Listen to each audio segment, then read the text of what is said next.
میں تو امتی ہوں اے شاہ کر دے میرے آقا اب نظر کرم۔ تو ہونا تو یہ چاہیے کہ قانون حرکت میں آئے، لوگوں کو یقین ہو کہ مجھے اسلحہ اٹھانے کی ضرورت نہیں ہے اور نہ کسی کو اسلحہ اٹھانا چاہیے۔ ہر ایک کو یہ یقین ہو کہ میں اسلامی جمہوریہ پاکستان میں رہتا ہوں، قانون حرکت میں آئے گا، وہ ان کی گرفت کرے گا، اور لوگ اگر کوئی ایسا واقعہ دیکھیں تو وہ اطلاع کریں، کیونکہ انہیں یہ یقین ہو کہ ہماری اطلاع پر کارروائی ہوگی۔ یہ کیا بات ہوئی کہ ایک جج صاحب انہوں نے فیصلہ دیا، تو اب حرکت میں آئے ادارے۔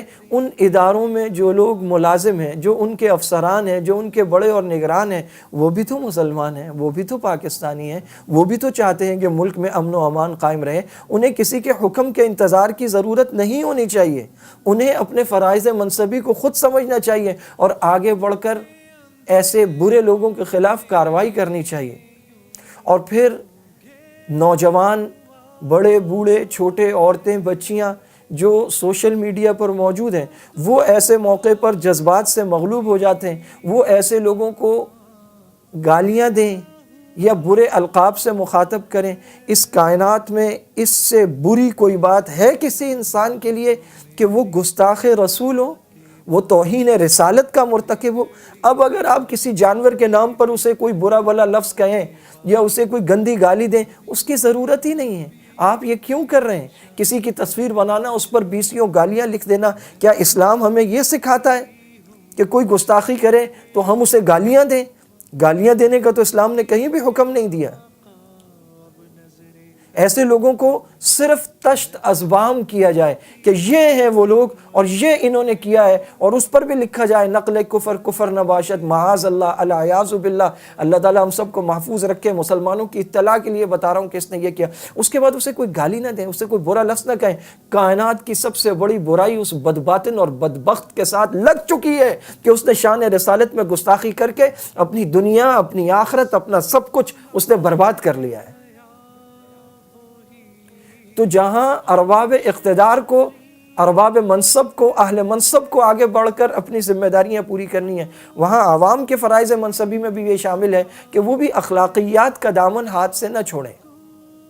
جذبات میں آئیں، ضرور آئیں، مگر جذبات کے ساتھ ہوش ہو، اور وہ لوگوں کو بتلائیں کہ یہ ہے وہ شخص، یہ ہے اس کی دریدہ دہنی، یہ ہے اس کا پیج، یہ کیا ہے اس نے، بس اتنا کافی ہے۔ اسے گالیاں نہ دیں۔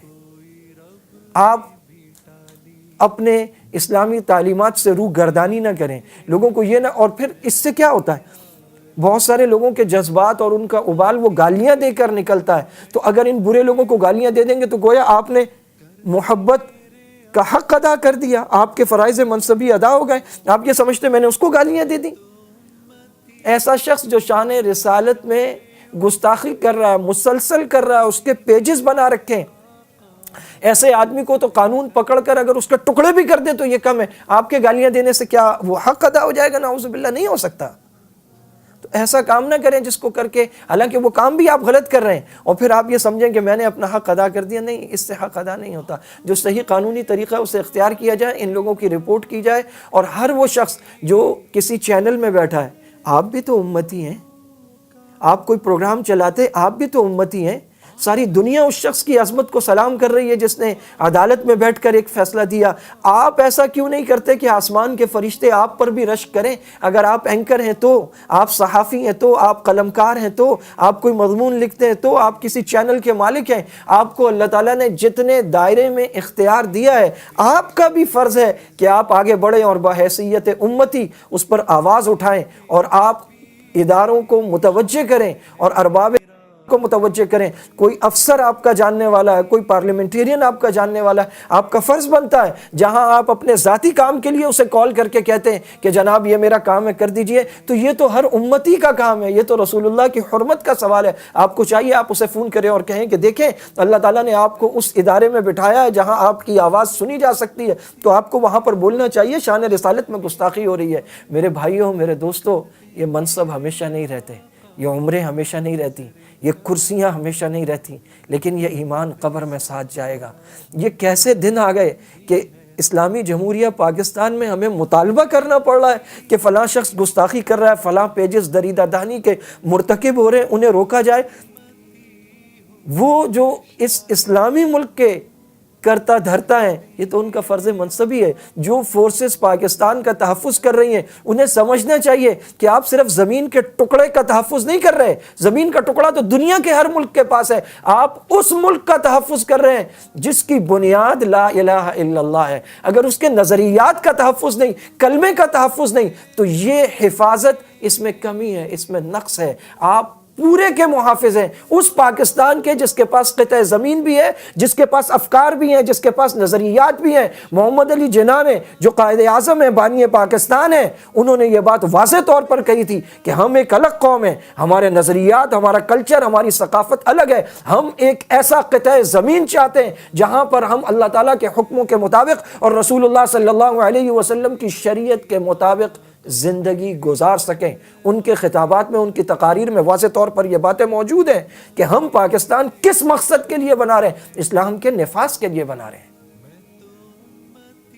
تو اس پاکستان کا، اس کے نظریات کا، اس کے افکار کا تحفظ وہ ہماری افواج پر بھی لازم ہے، ہماری فورسز پر بھی لازم ہے، مقننہ اور عدالت میں بیٹھے ہوئے ہر شخص پر لازم ہے، اور بحیثیت امتی ہر مسلمان پر لازم ہے۔ اور یہ کام آپ کریں گے تو یہاں نہ کوئی اسلحہ اٹھائے گا، نہ کسی کو ضرورت ہوگی، نہ بدامنی ہوگی۔